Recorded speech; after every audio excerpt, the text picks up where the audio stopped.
I'm no fan of Theodore Adorno, but I'm going to quote him anyway. He says, in psychoanalysis, nothing is true except the exaggerations. Um, so that seems kind of valid to me. Um, I'm doing this very brief comment today as a correction of one of my own exaggerations. I did a two-part video lecture on masochism. In the first, I reviewed the wonderful article by Bernhard Berliner called An Object Relations View of Masochism. Object relations view, not a drive view. Freud tended to think of masochism, moral masochism, as opposed to sexual masochism, as the turning of the aggressive drive away from others back against the self.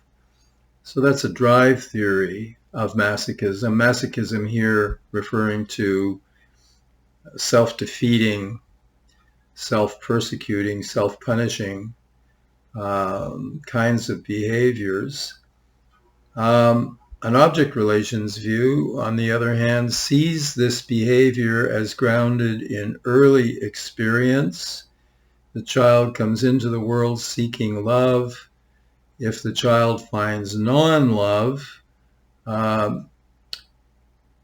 he incorporates the non-loving object, the cruel, rejecting object, critical object into the superego.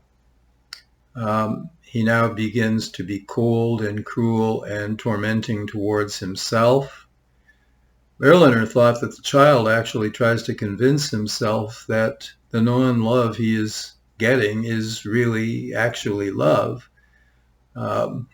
In part two of those two videos, I questioned that and tended to prefer the alternative theory that the child really is addicted to intermittent reinforcement, crumbs. He seeks to get blood from a stone.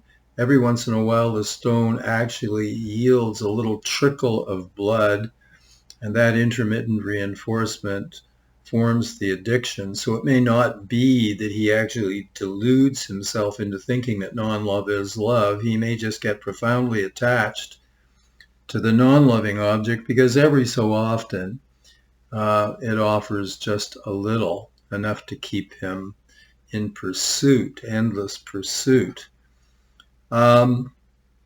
Okay, so from this point of view, masochistic behavior, seeking love from those who do not provide it,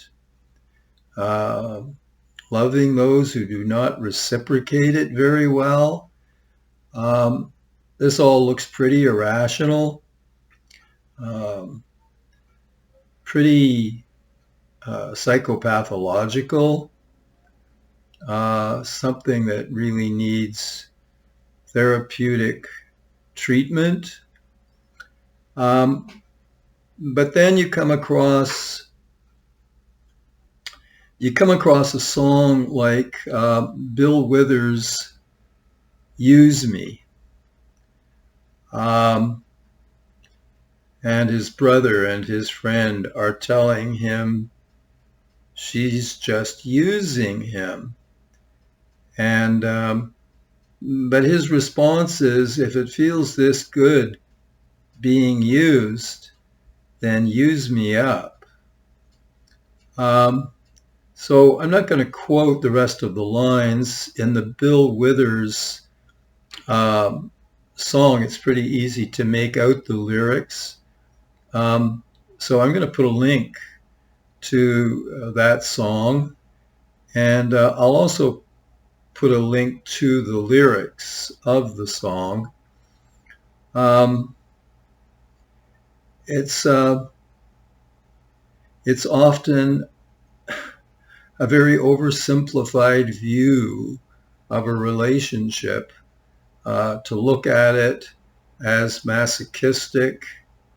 This can often be both true and at the same time to kind of miss the forest for the trees. Things are a lot more complicated very often, especially in deep and profound relationships. Thinking back to the Stephen Sondheim song, Being Alive, one of the lines is, use me, someone to use me, someone to crowd me with love, someone to put me through hell. Well, it's very easy to say that sounds as if staying in that kind of relationship with someone who puts you through hell, that's got to be a masochistic relationship.